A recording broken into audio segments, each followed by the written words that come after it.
Hello and welcome. Today we will be looking at the short story At the Edge of the World by Ian St. Martin. This story takes place in Ixtal, a land secluded deep in the wilderness and renowned for its mastery of elemental magic. Ixtal is located here on the map. 7 times, said Yasar Tamari, straining to keep her voice level and face neutral. Captain Oditz did not answer his first officer immediately, his attention consumed by the maps and reports covering his desk, or at least feigning as much. It was Oditz who had summoned her, and like so much else in their short service together, making her stand at attention in his quarters aboard the Coronia was above all else a display of power. I request an audience with high command, said Yasard, unwilling to play the captain's game this time. I speak for high command here, Commander Tamari, said Oditz, not looking up. A fact you seem either ignorant of or unwilling to accept. 7 times, said Yasard again. I have requested audience, not to plead or beg, but to promise. Promise?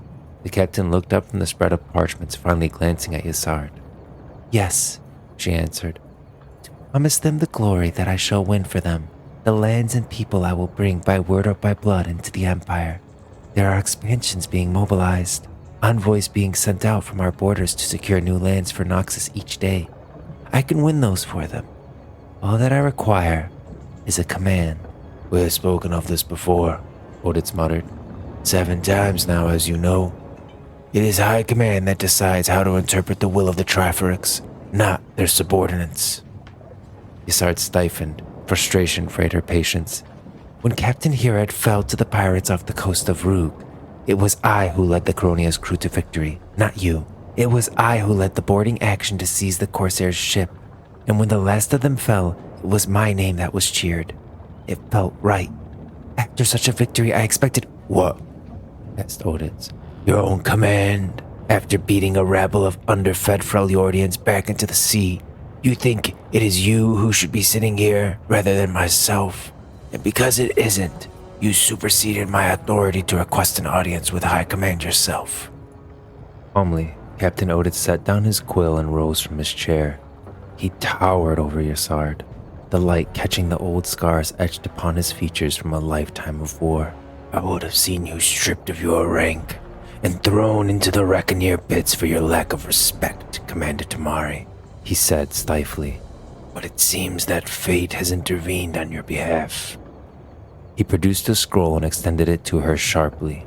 The sealer on the scroll had been broken, its contents already read by Oditz or his assistant, as was their right. Take it and get out. After an instant of surprised hesitation, Yasard reached for the message. She saluted and hurried to her quarters, unfurling it and quickly reading over its contents. It was as though a galvanizing stream of molten steel had been poured from a crucible into her heart. Yasard felt providence in the wind.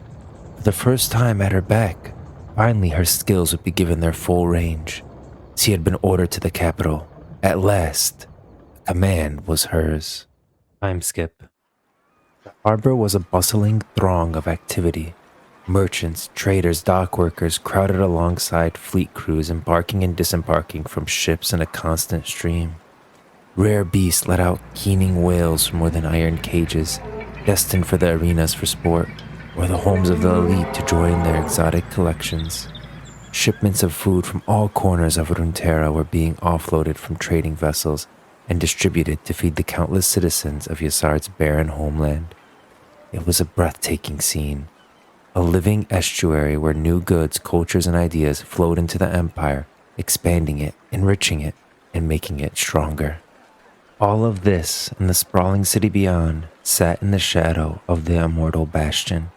Yasard gazed upon the grandeur of the ancient structure from a harbor road, its immeasurably high walls and towers draped with the banners of the Empire. There was no better manifestation of Noxus power, the very power that surged within her heart. Yasard spared a few more moments to take in the vibrant scene around her before her face set in a curt expression and the efficient mind of a commander took hold of her thoughts. A grand expedition awaited her, and she moved with haste to where her ship was moored. The Ardentius appeared to Yasard like a vessel washed up from another, earlier time, and it bore the scars to match. Wounds accumulated across decades of service, pockmarked and spread across her hull like spider webs, from the battered iron spear tip of her prow to the creaking timber of her aft castle. These smaller frigates served as escorts for larger warships like the Coronia. They were designed to be ground to splinters against enemy pickets, and to soak up fire as interdictors, to be expended to their last ounce of usefulness before being scuttled or left to sink. To Yassard's eyes, either fate seemed likely for the Ardentius. Crew on its deck was little better. A motley assortment of grubby men and women labored together in a disordered rabble, spending more time exchanging insults and threats than loading provisions or cargo. They numbered no more than 60, nearly a skeleton crew. Yassard's lips pulled back from her teeth in disgust. Yassard forced the sneer from her face. The tools she had been given were lowly, but no matter. It would make the conquest she won with them all the greater. "You there!" she called out to the taskmaster, causing him to turn from the assembled crew he was ordering around. He turned, straightening the collar of his beaten leather stormcoat, and approached with an easy, confident grin that set Yassard's teeth on edge. "See that the cargo and crew are readied for departure immediately," said Yassard tersely. "I intend for my ship to be at sail with no further delays." "Your ship?" The man's voice was gritty, baritone. He frowned for an instant before realization dawned upon him. "Ah, so you're the Noxian prodigy I've been stuck with. You can get your ship running as you like, and if you'll quit pestering, we'll be off as soon as I have the rest of my things." Yassard reddened at his impudence, her hand closing on the hilt of her ornate sword at her hip. "Give me your name." "Orgelin," the man answered, apparently unconcerned. "Friends call me Nyander, though." "Nyander Orgelin," Yassard repeated the name. She looked at the heavy crates being loaded onto the Ardentius, marked as carrying harnesses, bola nets, and cage housings. "The Beastmaster?" "Ah, so you've heard of me." There were few in the capital who hadn't. Even though she had spent precious little time at the arenas, there was an empire to fight for after all. Yassard knew the name Orgelin was synonymous with theatrical displays of deadly creatures, battering to the roar of the crowd. What was he doing here? Yassard recovered her composure. "I was not informed in my orders that you would be coming aboard." "Well, here I am." He handed Yassard a scroll bearing the sigil of Captain Orditz.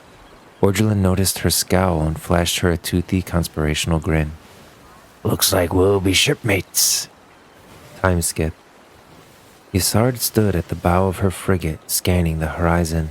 Upon setting sail, the ship had filed into the queue of vessels seeking passage through the mouth of the river and out into the ocean.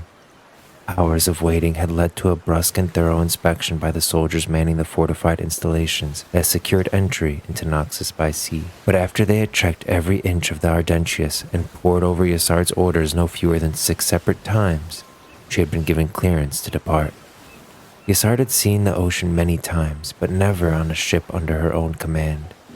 It was always as shocking to her as it was beautiful, a boundless plain of deep blue separated from the sky by a delicate blur of heat from the midday sun. And now, somewhere ahead of them, Yassard's destiny awaited, a new land to explore, conquer, and usher into the Noxian Empire. She had earned a taste of glory, won by the edge of her sword, but it was hardly a feat that would echo throughout eternity, and try as she might to forget it, Yassard always carried a shard of the reclusive street urchin inside, never fully giving herself to the collective, never truly trusting any but herself. Until Yassard had that, she would know no rest. She looked back over her shoulder at the sound of heavy bootsteps on the deck. Seeing the Beastmaster approaching, she made a last quick note in a worn leather journal before closing it and placing it in the pocket of her coat. "Quite the sight, aye?" said Orgelin, leaning his knuckles against the railing. Yassard bristled. "Why are you here?" "I needed a ship." "This is my ship," said Yassard, "and my expedition. Remember that and we'll have no problems." Orgelin shrugged. "Play soldier all you like. All that matters to me is that we get there in one piece, and you keep out of my way while I found what I'm looking for." Yassard turned to him. "And that is?" "A monster, my dear," he smiled. "A spectacular one. Something that will keep me off my deathbed." Time skip. 3 weeks on the open ocean brought them at last to the outermost edge of the Serpentine Delta. Dozens of landmasses dotted the area, from tiny patches of sand and scrub barely fit to stand upon, to islands large enough to house villages. The archipelago stood as the gateway to the southern continent of Shurima, and the unexplored regions in its eastern reaches. The waterways were filled with small boats and rafts, fishermen and local traders seeking to barter. The arrival of a Noxian vessel, even an escort like the Ardentius, was a rare event and cause of much commotion. Few of the people living on the rivers of the archipelago would pass up a chance to barter like this. Walking from her cabin onto the main deck, Isard found the hull of her ship was surrounded by the natives. Men and women stood and clamored from their rocking boats, holding up bundles of fish and a myriad of different trinkets to tempt the naval soldiery and crew, looking down from the railings. Orgelin was down amongst them, chattering away in their native tongue as his trappers bartered and compared the local knowledge with their maps. "We don't have time for this," said Isard. For a brief moment she allowed the thought of turning the ship's guns upon the boats and sampans blocking their way to linger in her mind, but dismissed it quickly. It would have been an unnecessary expenditure of the expedition's already meager resources, and the locals were of more value to her alive. "Relax," Orgelin called up to her, inspecting a piece of intricately carved wood before tossing it back to a disappointed trader. "Waters get dangerous past this point. Don't be so quick to turn away a friendly face." Isard wouldn't budge. "We take on provisions, fresh water, and a guide. No one goes ashore." Orgelin gave an irritatingly sincere salute before continuing his conversation with the locals. Isard put the Beastmaster from her mind, seeing to the cadre of Noxian naval soldiers aboard and ensuring that they stayed vigilant at points across the ship. As she finished inspecting the ship's cannons and their gunners, she saw Orgelin hauling a man from the sampan onto the deck. "Found us a guide," said Orgelin, leaning down as the man spoke to him in the local tongue. "He says welcome to the Serpentine, and that he can take us upriver." "Good," Isard said quickly, eager to be underway. The guide spoke again to Orgelin. "But he asks, why do we go up the river?" said the master trapper. "Why do you seek to go there?" "Tell him," said Isard, "that once we are done, it will belong to Noxus." After restocking their provisions with an odd assortment of local fruits and preserved fish, the expedition sailed on past the floating trading post. The archipelago condensed, the labyrinth's paths between the islands shrinking until the only route available to the Ardentris was a wide, dark river leading deeper into the jungle. Days passed in an uneventful stretch, as true, untouched wilderness confronted them. Isard's heart swelled with pride at the thought that she and her crew were the first Noxians ever to see this untamed wilderness. There was beauty here, vibrant plant life that exploded with lush towering trees, swathed in dazzling multicolored blooms. There was something else here too, as their river guide hesitantly led them ever deeper, pointing out landmarks and keeping the ship clear of reefs and shallows. An itch took hold of Isard.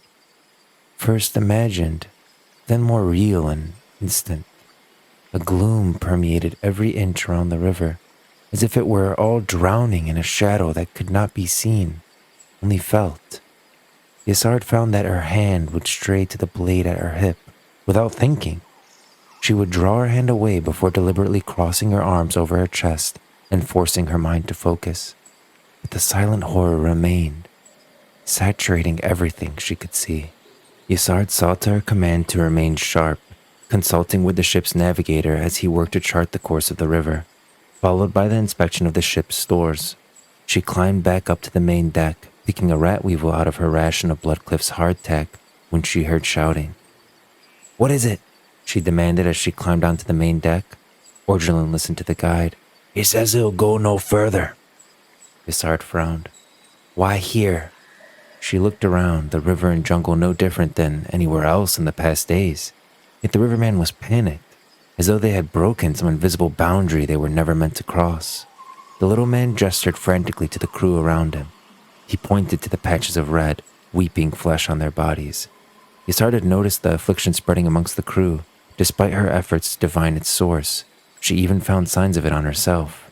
"It is the jungle," Orgelin translated as the guide ranted. "He says it is punishing us. It will not let us in." Cowardly little thing, thought Isard. She looked at Orgelin. "So be it. Get him off my ship now. Throw him overboard if you have to. We aren't turning back now. The Ardentius sailed on, now with more than a week's travel into the interior. The past days had seen no wind to fill her sails, not even a slight breeze to carry her forward. On Yasard's command, teams of the crew had disembarked, weighting to their shoulders as they strained to haul the frigate on with ropes and heavy chains. The effort was enormous, and with the treachery of the river's shifting banks, the crew continued on after finding the current with 9 fewer souls than it had started with. Mist shrouded the river, obscuring it from view. The primordial tree line swelled, branching over the water to link the opposite banks in an ever-deepening canopy that closed in and stole away all but the barest traces of light. Ysard had the distinct sensation that the ship was moving downward, not forward, into the dark heart of this unexplored land. The jungle was swallowing them. Rain had come without warning and carried on for days, somehow piercing the impenetrable canopy of the jungle to soak the Ardentius and the crew to the bone. It was as though this place was actively seeking to unravel them, punishing intruders for daring to cross into its domain. The crew believed as much. The departure of the river guide hung over the crew with the oppression of a storm cloud. The most superstitious of them muttered, seeing dark omens in every tree and in the shape of each ripple the frigate's hull cast across the dark water of the river. Even the most cynical of naval soldiers were on edge, only able to hear such ramblings for so long before they began to see patterns themselves.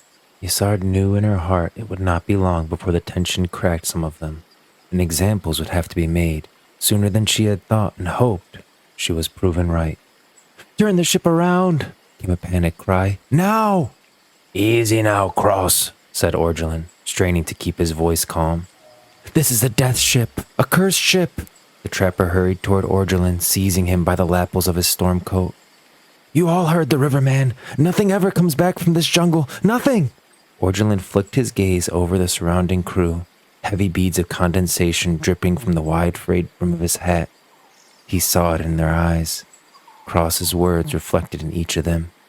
"No more of that," he snapped, shoving Cross back. "We'll have no talk of curses here. Get yourself together." "We have to turn back," the crazed trapper begged, eyes wild as he repeated the plea again and again. "We have to—" Cross never finished his sentence. He gasped hard as a sword's tip emerged from between his ribs. Then he toppled to the deck. Ysard cleaned her blade. Sometimes being right was a heavy burden to bear. "I've hunted beside that man longer than you've been alive," Orgelin snarled. "What gives you the right—" "We don't stop," said Ysard coldly. "Not for anything or anyone." Time skip. A grinding crash threw Ysard from her bunk. She scrambled to her feet, buckling on her weapons and sprinting out onto the deck. The end of the river had come abruptly. The inlet looked as though the tangles of vines and slick trees had engulfed the water, fed by a fan of streams that trickled out of the jungle or flowed up from beneath the muddy ground. "The river was choked out," said Orgelin, gesturing to the wall of trees confronting the ship. "We'll have to turn around, find another branch." Ysard raised her spyglass, scanning ahead. Hauling the Ardentius around to find another route would take time she didn't have. Looking at her collection of soldiers and senior crew, Ysard doubted the weary and shaken survivors would be capable of moving the ship in such a way.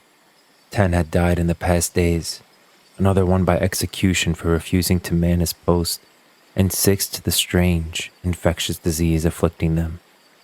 3 had simply vanished in the night, those taking their shifts finding no trace when dawn arrived. "We keep a skeleton crew on board and strike out from here," said Ysard to the assembled ranks. "We will either find something of worth to claim for the Empire or establish an outpost to launch further expeditions inland. Armsman Starm, distribute the blades to the shore party." Starm hesitated. "Commander, no crossbows, no powder bombs?" Ysard drew her sword and addressed the entire party. "Such weapons will be useless in the undergrowth. We do this the old way." She glanced at Orgelin, who had gathered the hunting party around him. "This is what we came for, is it not, Beastmaster?" The Master Trapper was somehow still his confident, boisterous self, even after the ordeal of the river passage. "We're after a big one, boys," he said. Bring everything we need to bag one and keep it. Spread the load amongst us all and be ready to move when the commander's lads step off. We stick with them. His men dispersing, Yasard approaching Orgelin. I'm surprised to see us in accord for once. The jungle was brutal. No other words came to Yasard's mind. For all the river's trials, it had been paradise compared to this. They had to fight through it, hacking and cutting into a solid mass of vines and thick vegetation. There was no air to breathe, only a thick, humid fog that stung the throats and eyes. It wasn't long before exhaustion set in. Yasard had a dreadful sense of being watched from both everywhere and nowhere at once. And one by one, men began to disappear from the rearguard and flanks. Most vanished in silence, but a few were torn into the undergrowth with a scream crying out for help. Within hours, Yasard's force of 30 naval soldiers and trappers had been whittled down by half. "Stay together!" she shouted, cuffing the pouring sweat from her eyes. She struggled to focus, her head buzzing and her flesh burning from the red patches that now covered her torso and limbs. She couldn't stop now. She wouldn't stop now. They had to keep moving. The call rang out from the forward scout, and Yasard trudged to the lead of the column. There was a small break in the jungle ahead, with a shallow pool of black turgid water at its center. It was cramped, but still blessedly open compared to their trek thus far. "Don't touch the water," Yasard ordered her soldiers in spite of her own thirst. "We rest for now, but be ready to move." Sitting down, Yasard looked up to see Orgelin holding out a battered tin flask to her. After a moment, she grudgingly took it as he sank down beside her. Yasard glanced at him, seeing the poise that he had held throughout their voyage beginning to fray. Don't get too sentimental, said the trapper. With or without you, I'd be here. Yasard frowned at him, looking to see that his men were out of earshot. Orgelin leaned in close. "My business is bankrupt," he whispered. "What little coin I had spent bringing me here, one last chance to save my name. Either I bring back a beast that pecks the arenas and pays off my debts, or I don't come back at all." Orgelin sighed, taking the flask back and taking a short pull. "So, what brought you here?" "Duty," answered Yasard, looking out into the jungle. "When I return from here, having brought this place into Noxus, they will name it after me. The noble name of Tamri used to mean something before Grand General Swain and his purges. My conquest will echo through history, a legacy for all time." "They said you were vain," Orgelin chuckled. "I suppose they reached their fill of it, arranging this fool's errand. I see what they meant now," he said with a curious softness. "And for that, I'm sorry." "Wait." Yasard frowned as she sought the meaning of his words, before the sound of splashing water broke her respite. "I said stay away from it," she snapped. "That isn't us," said Orgelin, gazing into the jungle. Yasard looked at the pool, seeing the trees above shaking in its reflection, branches snapping loose to crash down to the ground and into the water. Then she heard it. A pounding tread, accompanied by the sound of trees cracking and a low, wet rumble. A shape began to resolve from the jungle, shoving its way through a dense vegetation to rear an enormous fanged head. Yasard froze. She had seen basilisks before, as mounts for riders or beasts of burden. She had seen adults so large they could smash down the walls of besieged cities. This one was larger. The creature glared down at them and loosed a roar loud enough to throw those standing from their feet. "Yes!" The triumphant voice jarred Yasard from her shock. She turned to see the Beastmaster snapping together a harpoon and bola as he grinned up at the monster. "Come on now, you beautiful thing," Orgelin bellowed, madness creeping into his voice as he brandished the tools of his trade. "Let's see who's bigger, you or me." Yasard felt the ground quake beneath her with every step the monster took, strong enough to nearly throw her from her feet. She heard the basilisk's primal roar and screams of men, knowing that the famed Beastmasters was among them. But she didn't look back to see what happened to him. She was too busy sprinting in the opposite direction. Yasard finally skidded to a halt at the edge of a clearing in the jungle, placing a hand against a tree for support as she fought to catch her breath. She could no longer hear the commotion of Orgelin and the basilisk, but she could imagine what had happened in the end. She looked up after several deep lungfuls of air, taking stock of what remained of her command. There were 6 of them total, including herself. Ragged, drained, and terrified, only 3 of them still carrying weapons. Orgelin's trappers had stayed with their employer until the end. Despair struck Yasard like a physical blow, and she fought to keep from sinking to her knees. "Look!" one of the soldiers called out, pointing with his sword. Yasard peered into the clearing and saw it, an arching shape overgrown by vines, but still utterly alien in this stifling environment. It was stone, a structure. They hurried toward it, creepers and bramblers snapping as they crossed the break in the undergrowth. The building was simple, an austere construction completely overrun by the jungle. Thick vines wound the crumbling stone, likely the one thing keeping it standing. It seemed unnaturally overgrown, as though this place was actively seeking to subsume it and grind it to dust. The survivors split up, searching in and around the squat cube of plant-choked stone. Yasard stopped before it, a feeling she could not define welling up in her throat. She ripped away the clinging tangles of vines covering the surface, seeing the script chiseled into the stone, in a language she had known all her life. "This." Her tongue went thick and dry as she struggled to form the words. It's a Noxtora." Revelations came to Yasard in a queasy tide. They were not the first of the Empire to come here. There had been others, and from her own journey and the state of this outpost, their fate was clear as was hers. She had been sent here to die, given a command she was desperate to undertake, leading her to the edge of the world in a place that none had ever returned from.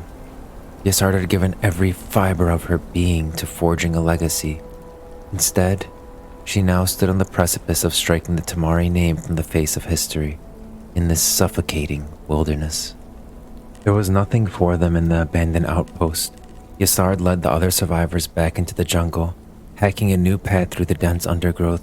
To their fevered minds, it seemed like fresh roots and creepers were winding back into place even as they passed. When they happened upon the Ardentius, it was almost by accident. They practically ran into its prow. Vegetation had consumed the frigate, even filling over the inlet around it. It almost appeared as though the vessel itself had somehow grown out of the jungle. Yasard saw shapes sticking up from the deck like broken pillars. Her blood went cold. The crew, they had been devoured and overgrown just as the ship had been. Each man and woman was on their feet like statues covered in vines. "The jungle," she stammered. "It's taken it." Panic began to take hold of the remaining soldiers. "What do we do?" Armsman Starm shouted. "What do we do?" We make for the river," murmured Yasard. "Find our way back to the bank, follow it back to the delta. There's no way we can make it out of here on foot. You saw what happened to the others, Commander. The jungle, damn the jungle," she snapped. "It is trees and vines, insects and beasts. You are soldiers of Noxus. There is nothing here that can defeat you." Yasard wasn't certain she believed the words herself. Something was different about this place. There existed some dark, impossible presence here, something that even the might of the Empire was unable to tame. But she would not yield to despair. "If you die here, alone and unremembered, then so be it." She gathered the last of her strength. "I will not accept such a fate. Any with the strength to follow me, come. This place will not be the end of Yasar Tamari." Time skip. The low grumble of his stomach and thoughts of his family waiting at home on the village had lashed the boy's focus to his line as he squatted on the riverbank. He was rewarded with a firm tug. The boy gave a whoop of relieved triumph as he hauled the fish from the water, wriggling and glistening in the light. He didn't notice the shape floating toward him until it was an oar's length away. The boy frowned, the fish in his basket forgotten as the object came closer. He waded out into the soft riverbed, taking hold of it and taking it back with him onto the bank. Driftwood had many uses in the village and could be traded away if he could drag it back home. But it wasn't driftwood. The boy gasped as he saw a face staring up through the layers of creepers and moss. It was a dead person, though the boy could not tell if it was a man or a woman. It reminded him of the preserved elders the village exposed each year for the ancestors' feast.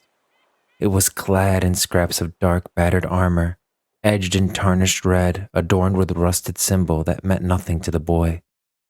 Something was clutched in his gnarled, lifeless hands. With a strain of effort, he tugged it free. It was a small book, tightly wrapped in sodden, worn leather. As the boy turned the journal over in his hands, the corpse burst open and a snarl of bright green vines slowly slithered out from it. A glittering cloud of spores rose from the cavity, and the boy flinched away, coughing. Book in hand, the boy ran, scratching at the instant itch that had started on the back of his neck, all thoughts of fish forgotten as he fled for home.